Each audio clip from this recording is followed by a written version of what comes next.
우리 열왕기서를 계속 읽어가고 있습니다. 우리 지난주에는 열왕기서의 관점에 대해서 말씀드렸죠. 왕들을 중심으로 역사를 쓰는데 왕들을 어떻게 평가하느냐? 하나님의 말씀을 순종하면 좋은 왕이에요. 정치를 잘 못해도 됩니다. 나라가 힘들어도 괜찮아요. 그런데 말씀을 지키기 위해서 노력했으면 좋은 왕입니다. 반대로 정치를 아주 잘했어요. 나라는 부강해지고 돈도 많고 경제도 좋고 백성들의 삶도 나아지고, 그런데 하나님의 말씀을 지키지 않았다? 나쁜 왕입니다. 이게 열왕기의 관점이에요. 오늘은 열왕기의 이 읽는 자세에 대해서 말씀을 드리고 시작하려고 해요. 열왕기의 특징 한 가지는요, 이 왕들을 평가하는데 굉장히 harsh합니다. 왕들에게 점수를 안 줘요. 비판적으로 역사를 보는 거죠. 왕들이 정치를 잘 못했다는 거예요. 하나님의 말씀에 순종하지 않고 자기들 멋대로 하고 우상을 섬기기도 하고 백성들을 우상을 섬기는 길로 인도하기도 했어요. 여기가 이제 열왕기를 읽으면서 우리가 실수하기 쉬운 대목이죠. 마치 우리가 이 열왕기 역사가들의 편에 서서 팔짱을 딱 끼고 혀를 이렇게 차면서 나랑은 상관없는 이야기로 읽으면 실수하는 겁니다. 우리의 이야기로 읽어야 돼요. 우리는 언제 하나님의 말씀을 떠나나? 우리는 언제 하나님의 음성이 아니라 다른 것을 쫓아가나? 이것을 점검하면서 우리의 말씀으로 내 삶에 일어나는 이야기로 읽어야 할 줄 믿습니다. 솔로몬 통치 시기를 계속해서 우리가 함께 보고 있는데요. 오늘 읽은 3장 1절에 보면 솔로몬 왕의 결정적인 실수 하나가 나오죠. 이집트 왕의 딸하고 결혼한 거. 이게 실수예요. 결혼을 잘못했어요. 구약 성경은요, 여러 군데에서 이방 민족과의 결혼을 금지하고 있습니다. 이걸 이제 영어로는 syncretism이라고 하죠. 종교적인 혼합주의를 하지 말라는 거예요. 아빠도 같이 가셔야 되는 거 아니에요, 지금? 자다가 깼나 봐요. 네. 이 혼합주의를 조심하라고 해요. 그 성경 말씀을 기억하시는 분들 계실지 모르겠는데, 우리가 바지 같은 거 입다가 넘어지면 무릎이 터지죠? 근데 그 무릎이 터진 거를 이렇게 다른 조각을 붙여서 기운다고 하잖아요. 바느질해서. 근데 성경은 그거 하지 말라고 말씀하세요. 왜냐? 섞이는 거 하지 말라는 겁니다. 원래 있었던 그 패브릭하고 새로운 천하고 섞지 말라는 거예요. 그 정도로 혼합주의에 반대합니다. 결혼을 하는 데도 있어서 마찬가지죠. 둘 다 내가 하나님의 말씀에 순종하면서 믿음으로 살아야 되겠다. 이렇게 같이 결혼을 해도 같이 살기가 쉽지 않아요. 그런데 한 명은 그렇고 한 명은 아예 관심이 없는 상황에서 결혼을 한다면 보나마나 뻔하다는 거죠. 그래서 성경은 하지 말라고 하시는 거예요. 근데 솔로몬은 시작부터 이집트 공주하고 결혼을 해요. 오늘 솔로몬이 왜 이런 실수를 했는지 두 가지 이유를 살펴보면서 함께 은혜 받았으면 좋겠습니다. 첫 번째, 솔로몬이 실수한 이유 같이 한번 따라했으면 좋겠는데요. 하나님보다 더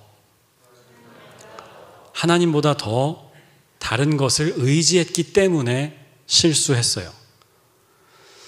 옛날에 문학 시간에 소설을 배웠습니다. 근데 소설의 인물, 사건, 배경 혹시 여러분 기억하실지 모르겠지만 평면적인 인물이에요. flat character.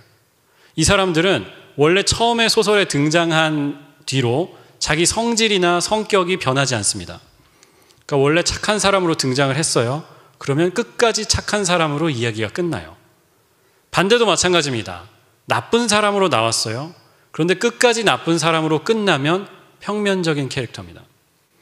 성경에 보면 아합이라는 왕, 지난번에도 말씀드렸는데 아합이라는 왕이 이 평면적인 캐릭터에 해당합니다. 왜냐하면 처음부터 나빠요. 이 사람은 한 번도 좋은 일을 하지 않았어요. 처음부터 그 이세벨이라는 외국 왕비를 데려와서, 그리고 이세벨이 가져온 모든 우상들을 다 가져와서 자기도 섬기고 백성들도 섬기게 하죠. 나봇이라는 사람이 있었는데 그가 가진 땅이 좋아 보였어요. 그래서 그걸 그냥 뺐잖아요. 그런데 뺏기가 어려우니까 그 사람을 죽이고 땅을 뺏어요. 근데 성경에 보면 입체적인 캐릭터들이 있습니다. 영어로는 round character라고 한대요. 이 사람들은 어떠냐? 처음에는 좋다가 나중에는 나빠지기도 하고 중간에 자기 성격이나 이런 것들이 스토리 안에서 바뀌는 사람들을 입체적 인물, round character라고 한다는 거죠. 솔로몬은 평면적 인물일까요? 입체적 인물일까요? 입체적 인물인 거예요. 좋은 일 많이 했죠. 성전을 지었습니다. 이게 얼마나 위대한 일입니까? 하나님의 성전을 지어서 처음으로 봉헌했어요. 좋은 일을 했죠. 경제를 성장시켰습니다. 국경을 확장했어요. 하나님께 지혜를 구했고요. 그 지혜로 백성들을 잘 다스렸습니다. 좋은 왕이었어요. 그런데 어두운 면도 있었죠. 건축을 해도 너무 많이 하는 거예요. 오늘 성경에도 나왔지만 성전을 지었고요. 자기 궁을 또 짓습니다. 그리고 이집트에서 왕비를 데려왔잖아요. 생각해 보니까 wait, 이 이방인인데 예루살렘 안에 이 왕궁 안에 같이 살아도 되나? 에이, 그냥 하나 더 짓지 뭐. 그리고 자기 아내를 위한 궁을 하나 또 지어요. 예루살렘 성벽을 새로 다 짓습니다. 그래서 성서학자들에 의하면 한 20년 동안 나라가 공사만 했다는 거죠. 땅만 판 거예요. 돌만 나르고. 잠깐 딴 얘기인데 그 시카고 베어스 그 풋볼팀이 원래 경기장을 알링턴 하이츠에 짓는다고 했어요.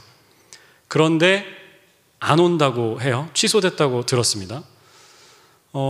이거에 대해서 어떻게 생각하실지 모르겠어요. 우리 교회에도 알링턴 하이츠에 사시는 분들이 계신데 좋아하는 분들도 계시고 왜 취소됐지? 나도 안방에서 풋볼을 볼 수 있는 기회가 있었는데 안타깝다 하는 분들도 계실 거예요. 그런데 오늘 이 성경 말씀에 비추어 보면 취소된 게 잘 된 거예요. 일단 스테디움이 하나 들어오잖아요. 재산세가 엄청 뜁니다. 그리고 공사하고 게임하는 날마다 시끄럽고 테일게이링 한다고 그 사람들 어떻게 볼 거예요? 저는 취소된 게 잘 됐다고 생각하고 있어요. 솔로몬도 건축광이었어요. 건축을 많이 해서 백성들을 힘들게 한 것도 문제였지만 더 큰 문제가 있었는데 여자 문제가 있었죠. 열왕기상 11장 우리가 이제 앞으로 보게 될 텐데 1절에 이렇게 말씀해요. 솔로몬 왕은 외국 여자들을 좋아했다. 성경에 이런 말씀이 있어요. 그렇죠? 솔로몬 왕은 외국 여자들을 좋아했다. 이집트의 바로의 딸 말고도 모압 사람과 암몬 사람과 에돔 사람과 이쯤 되면 무슨 수집이죠 지금. 리스트가 엄청 길어요. 많은 외국 여자를 후궁으로 맞아들였다. 성경에 보면요. 이 솔로몬의 후궁의 숫자가 700명이었고 첩이 300명이 있었다고 해요. 1000명을 거느리고 산 거예요. 더 문제가 있는데 11장 7절에 이렇게 말씀하죠. 예루살렘 동쪽 산에 모압의 혐오스러운 우상의 산당을 지었다. 몰렉을 섬기는 산당도 지었다. 자, 이방 제사를 지내는 그 산당을 어디에다 지었다고요? 예루살렘에다가 지었어요. 예루살렘에다가. 왜 그랬을까요? 아마 자기가 좋아하는 그 외국 여성들을 환심을 사기 위해서 그랬겠죠. 내가 이런 것도 해줄 수 있고 이런 것도 해줄 수 있다. 그래서 한 거였을 거예요. 이런 점에서 보면 솔로몬은 분명히 입체적인 인물이었어요. 좋은 일도 많이 했지만 정반대의 그 어두운 일들도 많았어요. 오늘 말씀으로 돌아오면 솔로몬이 이집트 왕의 공주하고 딸하고 결혼을 하는데요. 아마 이것은 외국 여자를 좋아했던 것하고 또 다른 얘기 같아요. 3장 1절 말씀을 다시 한번 보면요. 솔로몬은 이집트 왕 바로와 혼인관계를 맺고 바로의 딸을 아내로 맞았다. 여러분 재밌지 않습니까?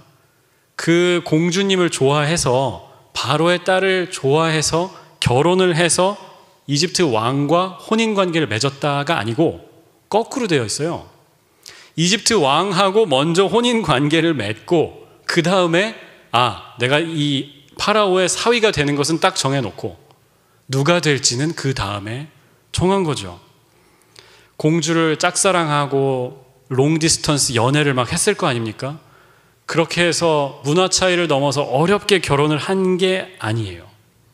그저 이집트하고 관계만 맺으면 된다라고 생각한 겁니다. 내가 동맹관계 되기 위해서 누구와 결혼하는 것은 상관없어요. 무조건 내가 파라오의 사위가 된다라고 생각한 거예요. 이 말씀이 위치한 부분도 재미있어요. 오늘 이 말씀이 3장 1절인데요. 그 3장 1절을 기점으로 앞의 내용하고 뒤의 내용이 완전히 달라요. 앞에 1장과 2장은 솔로몬이 왕이 되는 과정을 다룹니다. 그래서 어떻게 다윗의 그 지명을 받아서 왕이 되었는지, 그리고 자기 정적들, 경쟁자들을 제거하는 이야기가 나와요.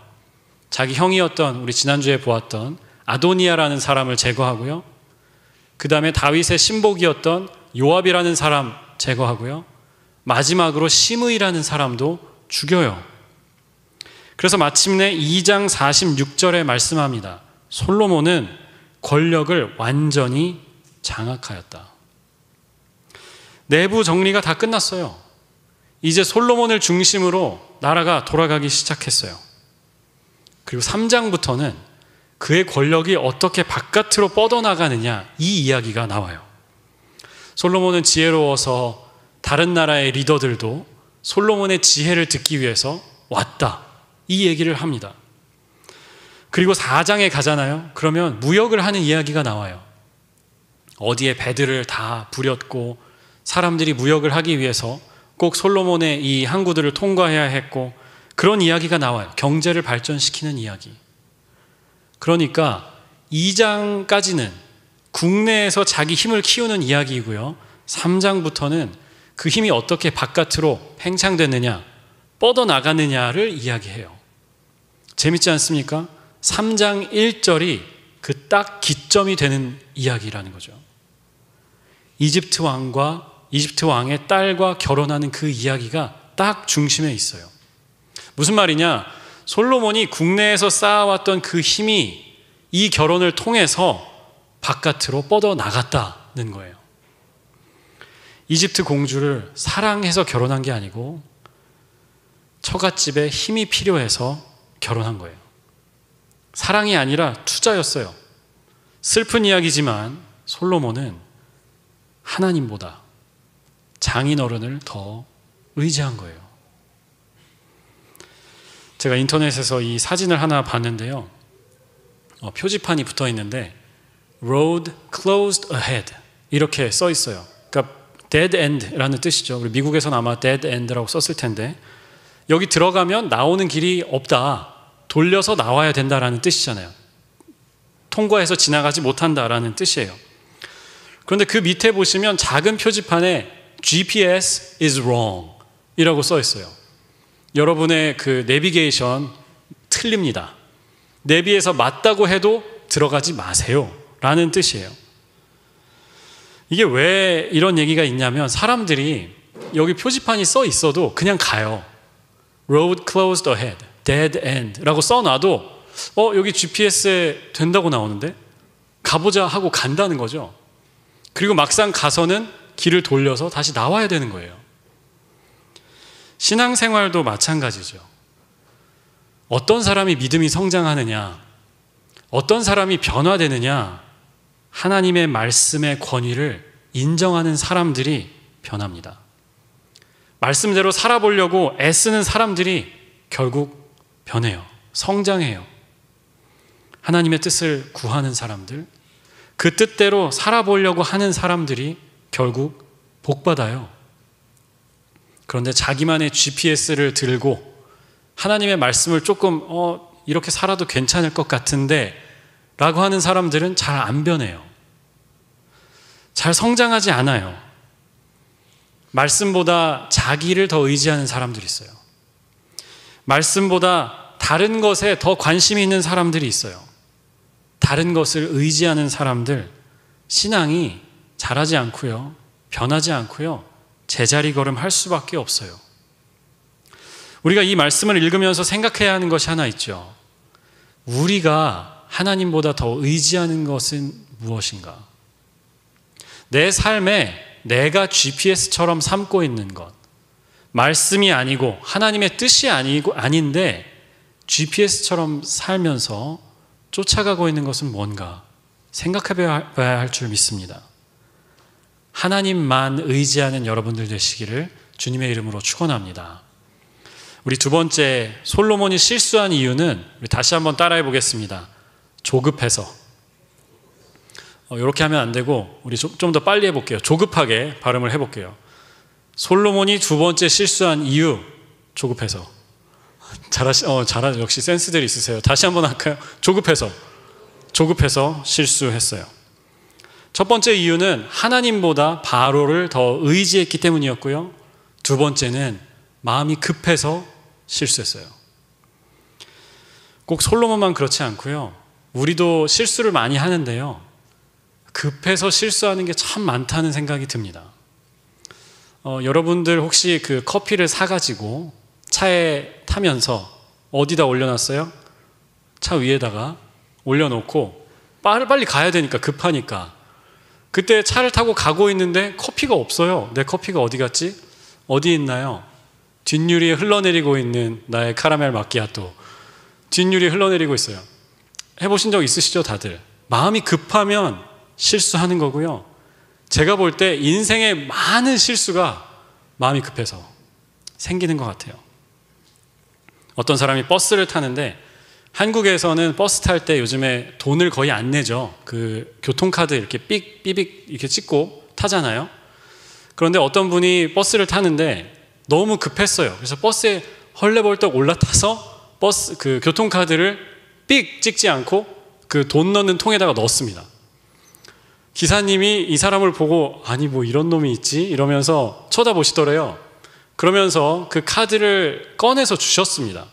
그래서 그 카드를 딱 찍었는데 잔액이 부족합니다. 이 얘기가 나오는 거예요.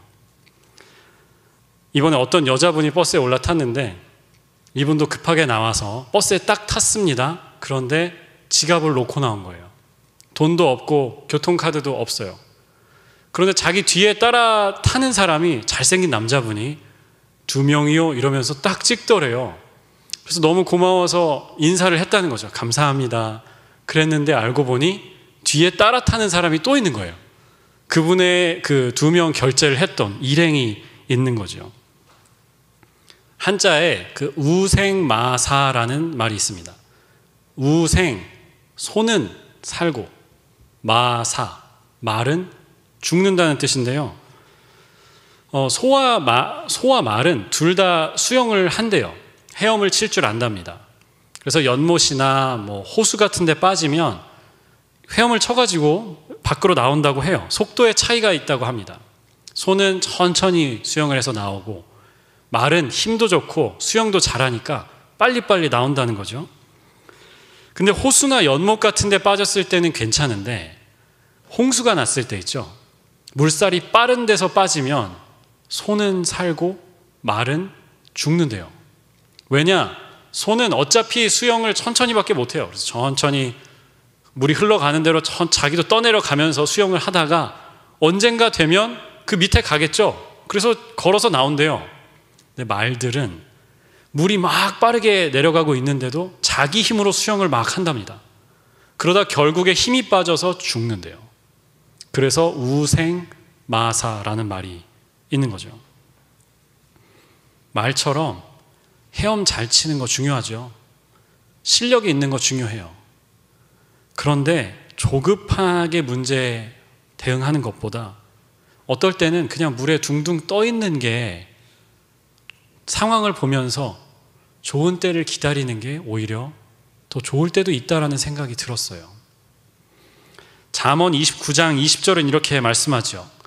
말이 앞서 나가는 사람을 보았겠지만 그런 사람보다는 오히려 미련한 사람에게 더 바랄 것이 있다. 마음이 급해가지고 이 말 저 말 하는 사람보다 차라리 멍청한 게 낫다는 거예요. 차라리 미련해서 어버버하고 말을 아예 못하는 게 나을 수도 있다라는 거예요. 솔로몬이 왜 이집트 공주하고 바로 결혼을 했을까? 마음이 급했어요. 제일 안타까운 대목이 어디냐면 2장 46절입니다. 솔로몬이 완전히 그 나라를 장악했다. His kingdom was firmly established. 이 말씀이 나와요. 내부에 뭐 문제가 있었던 것도 아니에요.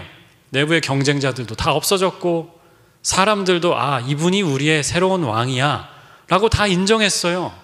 나라가 자기 손아귀에 다 들어왔습니다. 이제 해볼만 하다. 이제 나만 열심히 하면 되겠다. 이렇게 생각을 못하고요. 쪼르르 애굽 왕한테 가는 거죠. 결혼하게 해주십시오. 따님을 주십시오. 이렇게 하는 거예요. 마음이 급했습니다. 우리도 살면서 이런 실수들을 할 때가 있는데요. 하나님이 일하실 기회를 드리지 않는 실수죠. 하나님, 내 삶에 일해 주세요. 주님의 역사와 기적을 내 삶에 보여주세요. 기도하면서도 기다려야 하는 그 시간에 우리는 항상 뭔가를 막 하고 있죠.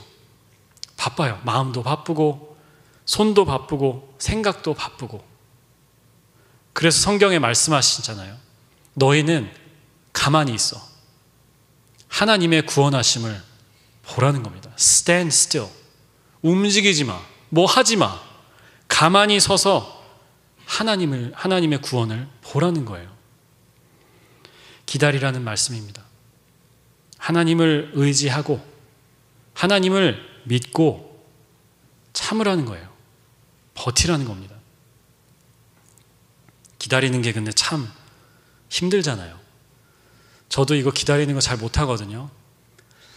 그 아마존에서 요즘에 프라임에서 사면 이틀 만에 배송을 해주잖아요. 그런데 그 이틀이 너무 길게 느껴져요.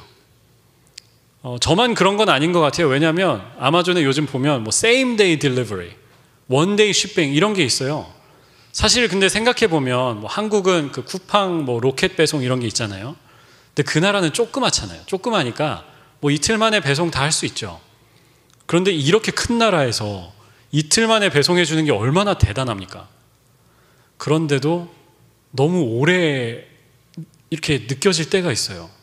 아마존이 요즘 일을 왜 이렇게 못하지? 라고 막 생각을 하면서 계속 이메일을 확인하고 어디에 있나 확인할 때가 있어요.